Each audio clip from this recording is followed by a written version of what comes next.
Salut Madeleine. Salut. Aujourd'hui, je suis super contente de te recevoir. J'avais envie de t'inviter aujourd'hui pour te partager sur mes réseaux, pour partager avec ma petite communauté, parce que je trouve que tu es une personne exceptionnelle, réellement. J'ai eu la chance de te rencontrer pour de vrai lors d'un stage de yoga au Maroc que j'anime avec Sophie dans le désert. Et c'était juste une rencontre magique. Toi, tu es thérapeute. Tu pratiques la psycho-énergétique en visio. Tu fais de la thérapie brève où en seulement 4 séances, tu arrives à résoudre n'importe quel blocage. Et je trouve ça juste exceptionnel. Et aujourd'hui, je tenais à t'inviter parce que tu proposes un programme collectif qui s'appelle l'intelligence intuitive. Et donc, je voulais que tu nous en parles un petit peu, que tu puisses nous raconter euh, tout au sujet de l'intuition, tout ce que tu es capable de nous dire là en quelques mots, en tout cas. Moi, pour ma part, l'intuition, c'est quelque chose qui m'intéresse vraiment depuis quelque temps et j'aime bien appeler ça la voix du cœur parce que c'est vraiment sortir de mon mental pour plonger dans mes profondeurs et pouvoir observer ce que je veux réellement.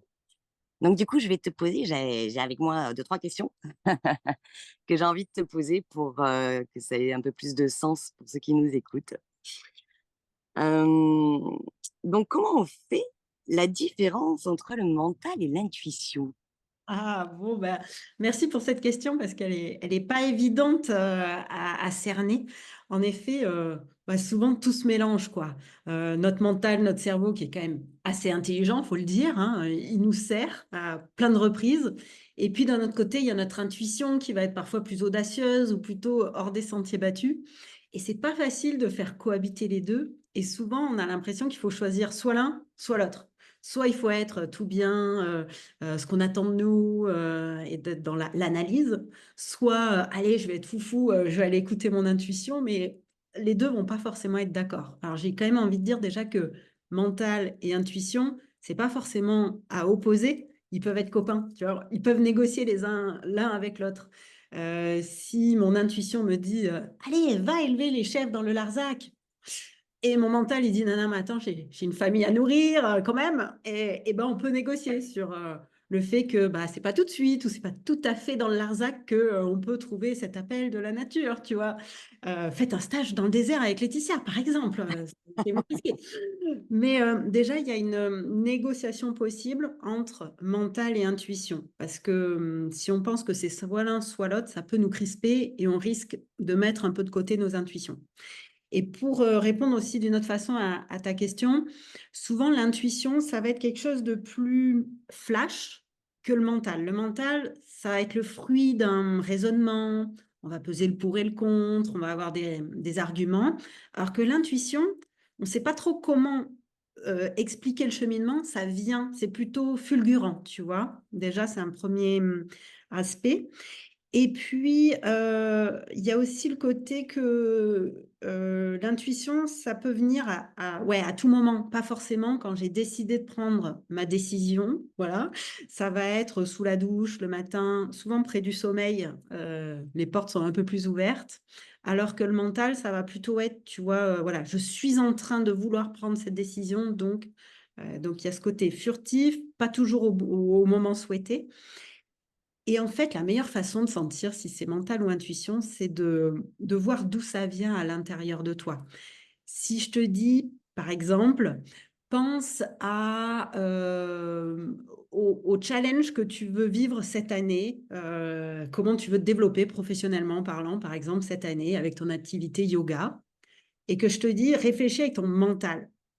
Là, il y a déjà, tu vas sentir l'énergie qui s'active plutôt au niveau de la tête, puis tu vois, ça va être, je sais pas comment te dire, ça va être des briques qui viennent, ça va être ça vient pas de la même source que si je te dis: «Réfléchis à comment tu veux vivre ton année professionnelle avec le développement de ton activité yoga, avec ton intuition, avec, ton vraiment ta voix intérieure», et en fait, tu vas voir que c'est plutôt, une zone ailleurs qui s'active que juste le voilà. Donc, voilà Pas du quelques tout là. éléments de réponse. J'aime dire à mes élèves que la tête est un bon serviteur, mais un mauvais maître. Exactement. Je Et la donc, mets au service de mon cœur, mais pas l'inverse. mmh, Et c'est vrai que c'est facile à dire, mais entre le dire et réussir à l'accomplir, c'en est une autre. Et oui, un serviteur, tu vois, on n'est pas en train de la reléguer au statut de non, sous cette tête. Elle est quand même, elle a toute sa place et on la respecte aussi dans tout ce qu'elle nous apporte. Notre mental, il est vraiment, c'est un fidèle serviteur sacrément balèze, quoi. à Voilà. fond, à fond. Mais c'est lui qui va réussir, enfin, en tout cas pour moi, à mettre en place dans la matière l'intuition que j'ai pu ressentir. Exactement. Voilà. Donc ouais, pour moi, ils vont vraiment ensemble, quoi. Une bonne équipe. Ouais, c'est ça. J'avais une deuxième question. Si je veux questionner mon intuition, concrètement, comment je fais? Ah, ah. Bon, alors, pour, questionner son intuition, il y a pas une seule façon de faire. Moi, je vais te parler du processus que je propose pendant la formation, sur lequel on revient en long, en large et en travers. Mais il y a évidemment plein, plein de façons de faire et puis il y a pas toujours un processus, hein. Souvent, tu as une révélation, bah, sous ta douche le matin, il y a pas eu de processus mis en place. Mais là, ce que je vais te partager, c'est comment optimiser. C'est pour ça que le programme, il s'appelle Intelligence intuitive. C'est comment vraiment jouer avec cette intuition et la dompter, tu vois? La chevaucher. Je dirais que la première étape du processus, c'est de faire de la place par rapport à toutes les peurs qu'on peut avoir ou toutes les croyances qu'on peut avoir. Par exemple, tu vois, il y a des peurs qui peuvent être, ben, si je suis trop mon intuition, je vais finir perché ou dans le Larzac. Ça peut être des peurs sur, j'ai peur des réponses que je vais obtenir si, je questionne mon intuition. Donc déjà, il y a une première phase qui est de se réconcilier, d'être plus tranquille avec soi-même et avec ses intuitions pour les laisser émerger plus calmement. Bon, c'est facile à dire, moins facile à faire. C'est ça, bon, évidemment, on le traite dans le programme en long, en large et en travers, mais même sans suivre le programme, c'est déjà de se dire, bah, oui, je peux avoir des freins et des peurs et c'est OK. Je vais expérimenter l'ouverture aux intuitions, mais sans forcément, en faire une dictature et suivre absolument ses intuitions. Je vais juste expérimenter l'ouverture et puis, on n'est pas voilà, sans pression. Donc ça, c'est une première étape, s'apaiser par rapport aux peurs et aux croyances qu'on peut avoir sur l'intuition. Ensuite, tu as une deuxième étape, c'est, se recentrer. Donc, bon, toi, je sais que tu es à l'aise avec ça. Il y a plusieurs techniques de recentrage. Ça peut être un certain type de respiration, ça peut être, bon, il y a plein de façons de se recentrer, d'accord? Mais il y a besoin de ce calme intérieur, de se poser pour être un peu moins, tu vois, dans le hamster ou, dans nos émotions. Poser notre énergie vraiment vers, le périnée, vers ce calme intérieur. La troisième étape, donc on a fait de la place, on s'est sérénisé, on s'est centré. La troisième étape, c'est questionner. Parce que quand on questionne l'intuition, parfois on peut être induit en erreur. Donc il y a des techniques de questionnement. Je te prends un exemple de boulette de questionnement sur l'intuition. Si je dis, est-ce que, tiens, je cherche un mec, je vais sur Tinder, j'ai un rendez-vous potentiel ce soir, j'y vais ou j'y vais pas? Alors, intuition, est-ce que c'est bon, j'y vais ou j'y vais pas? Ouais, ouais, go, vas-y, go. Ouh, trop bien, j'y vais. Ça se passe pas trop mal. 3 à 6 mois après, je me rends compte que c'est un gros boulet, c'est affreux. Et je vais rendre des comptes là-haut, demander des comptes là-haut en disant, mais bordel, ça m'a dit oui, et en fait, c'est tout pourri comme relation. Et l'intuition peut te dire, Madeleine, tu devais faire l'expérience de t'affirmer en tant que femme et retrouver ta souveraineté face à ce boulet. Ok, mais moi, ce que je voulais, c'était juste une histoire cool. Donc, si on rembobine, quand je questionne l'intuition à ce moment-là, j'aurais dû poser mon intention, c'est-à-dire avant d'aller, enfin, si je questionne mon intuition sur est-ce que je dois aller à ce rendez-vous, c'est poser ton contexte, ton intention. Dans la mesure où je veux faire l'expérience d'une rencontre sympa, stimulante, paisible, etc., etc., est-il bénéfique pour moi d'aller à ce rendez-vous? Tu vois, donc poser l'intention avant la question, ça peut éviter quelques petits malentendus entre nous et notre intuition. Donc, J'ai voilà. expérimenté les malentendus. C'est pas forcément l'intuition qui s'est gourée, c'est nous qui avons pas forcément C'est été ça, clairs. c'est ça. Moi, je me disais: «Bon, bah, j'ai encore ça à travailler, bah, voilà, Voilà. mais je prends Et l'expérience pour l'expérience». donc ça va. C'est bien. Tu as pas, pourri ton intuition, c'est bien. Non, Heu, non, et ça non, ça parce que je me dis qu'elle sait où elle me guide quand même, quoi. Donc mais et parfois on que pourrait chaque essayer du temps. expérience est bonne à prendre. Mais c'est vrai que j'avoue affiner la demande se ferait pas mal, quoi. Voilà. Ça ferait gagner du temps parfois. C'est plus confort et on gagne du temps. C'est Et ça. la quatrième étape, donc on a fait de la place, on est plus sereine, on se centre, on questionne comme il faut et après c'est recevoir les infos. Parce qu'il y en a qui vont être plutôt visuels, d'autres qui vont être plutôt auditifs, plutôt qui vont sentir dans le corps ou juste ils vont savoir, tu vois? Il y a différents canaux. Donc pour connaître, ton canal, bon, c'est tout un apprentissage et de l'entraînement en fait, hein. C'est pour ça que, bah, que ce programme, il est sur plusieurs mois pour s'entraîner, s'entraîner, s'entraîner. Mais tu peux revoir, rembobiner sur tes intuitions passées et sentir est-ce que, comment j'ai senti à ce moment-là, cette intuition? Est-ce que ça m'est venu comme une évidence? Est-ce que ça m'est venu comme, je sais, on parle de synchronicité, un truc, je croise un panneau publicitaire avec exactement le message qu'il fallait que j'entende? Est-ce que c'est venu, tu vois? Enfin, en fait, l'idée, c'est vraiment de s'écouter pour essayer de trouver le canal préférentiel. On n'a pas qu'un seul canal, hein, on en a plein, mais souvent il y en a un qui est plus facile que les autres. Moi, par exemple, j'ai commencé très visuel, donc j'avais besoin de me fermer les yeux pour, ben, me projeter, voir. Alors, c'est pas des images comme on croirait voir au cinéma, tu vois? On dit, pareil, si on est auditif, c'est pas on n'entend pas vraiment une voix, hein, c'est l'idée d'une image, l'idée d'une voix. Et et petit à petit, ce canal visuel, moi, il s'est élargi. Maintenant, je suis aussi très kinesthésique, je ressens dans le corps et d'ailleurs, souvent, on ressent, le oui qui ouvre, genre: «Je visite un appart, est-ce que c'est bon pour moi? Oui!»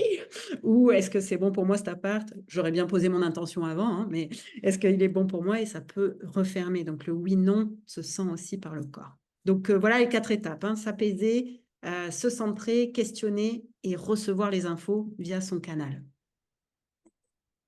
Oui, j'adore, j'adore, j'adore. Et j'avais une autre question. Parfois on ressent des trucs, mais on n'arrive pas forcément à s'écouter et on le mental prend le dessus ou alors est-ce que c'est par peur? Est-ce que tu as une réponse à ça? Est-ce que tu peux Ben, m'aiguiller là-dedans un peu? ouais, Quand on alors n'y arrive ça, c'est pas? c'est toujours c'est un sujet vraiment ultra fréquent. On a une intuition, qu'est-ce qu'on en fait, tu vois? Et souvent, on passe à côté ou soit on l'écoute même pas, on la voit même pas, soit on la voit, mais on la met de côté. Et d'ailleurs, on en parlait en coulisses, toi, Laetitia. Tu as déjà eu le coup de ta voix intérieure qui était forte, mais que tu préférais écouter ta raison? Bah, c'est intéressant que tu en parles parce que je pense que ça parle à beaucoup de gens, ce qu'on se disait en coulisses. Ben, moi, il y a que depuis cette année, en fait, où j'arrive réellement à foncer, à y aller. Ouais, j'ai une personnalité quand même qui est là et pendant, ça fait quand même 10 ans que je pratique et pendant 10 ans, enfin, on va dire moins 8-9 ans, par peur, d'être qui je suis, heu, j'ai plutôt préféré, faire le choix d'écouter les autres et de mettre en pratique ce que me disaient les autres. Tu devrais plutôt t'habiller comme ça, te maquiller, te pomponner, te machin, pas parler comme ci, pas parler comme ça et c'est vrai que ça se faisait, mais je sentais que j'étais pas alignée et qu'il Mmh. y avait quelque chose en moi qui allait pas, quoi Mmh.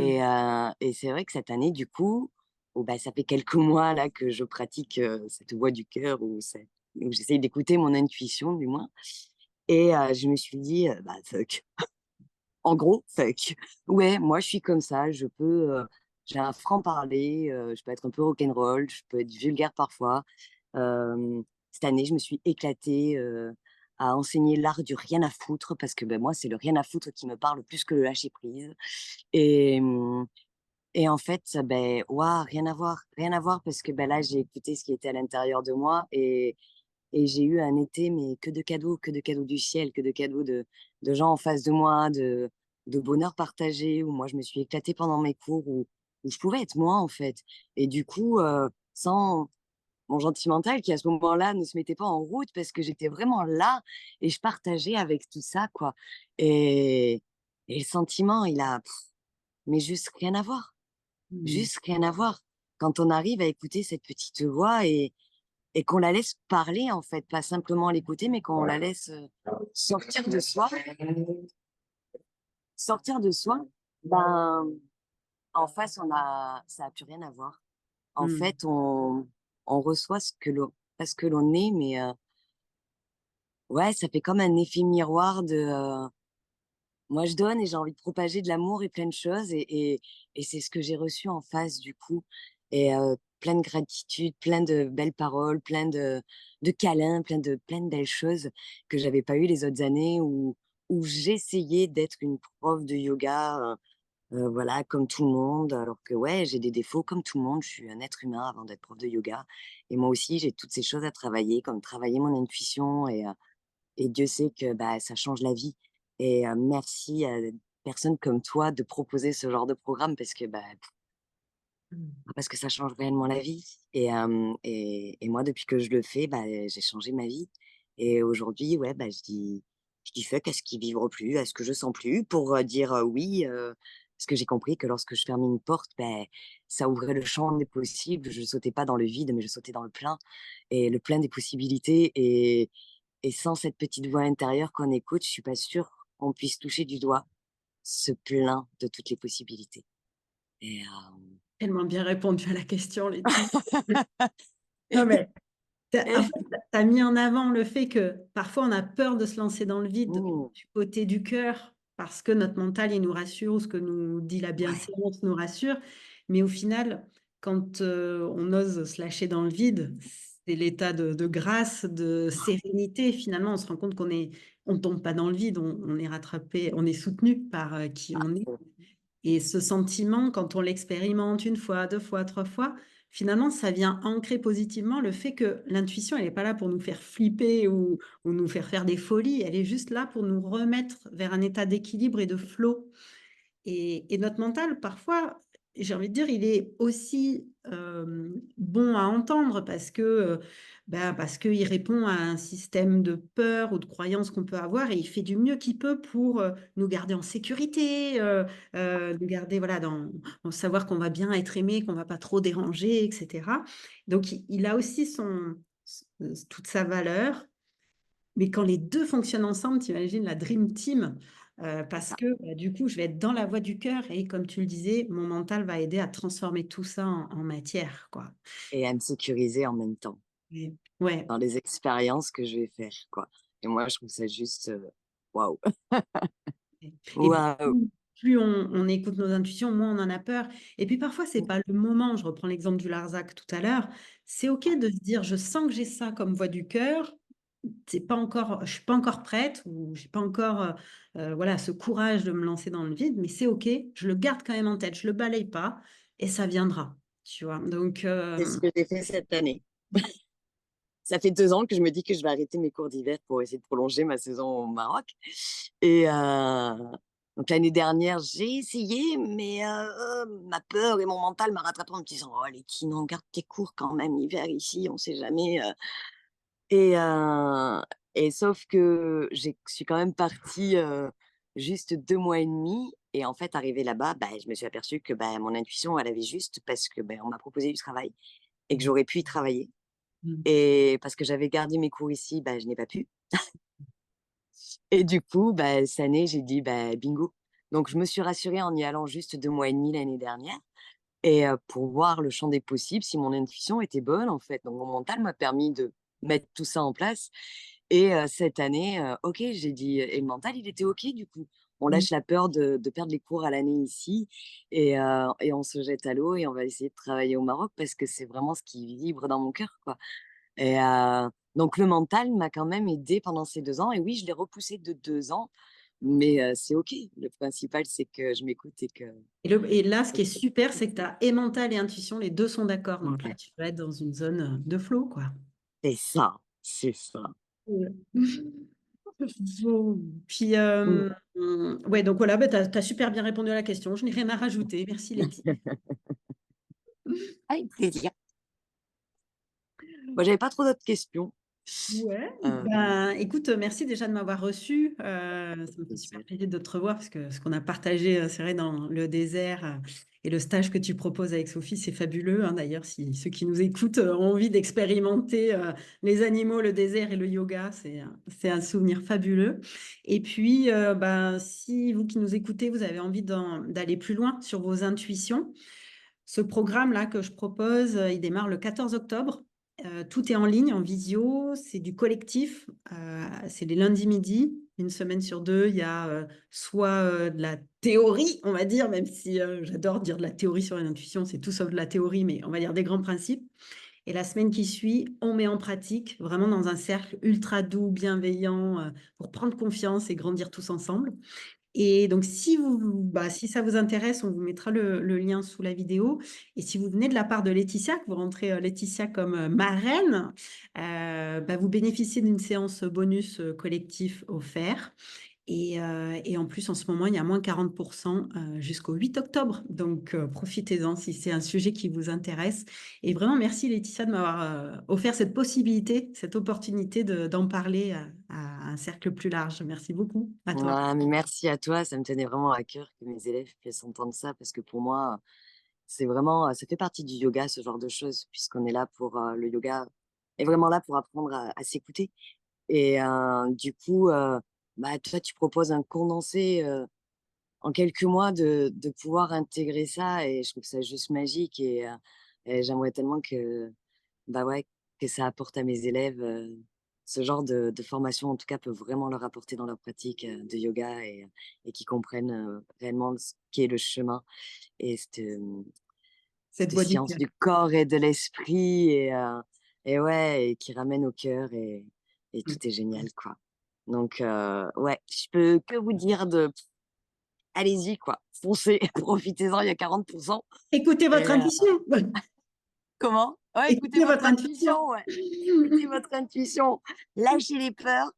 Moi, j'ai pour habitude de dire à ma peur: «OK, de toute façon, tu m'accompagneras toujours. Tu t'assois à côté de moi sur le siège passager. Tu as le droit d'être là, mais surtout, tu fermes ta bouche». La peur, elle sera toujours là et c'est OK. C'est juste écouter ce que l'on ressent et ce qu'on a envie, quoi et se laisser accompagner par elle, parce qu'elle sera toujours là. Souvent, en tout cas. Bon, merci Merci à beaucoup, toi. Lucie. Mm. Des gros bisous à tous. Bye.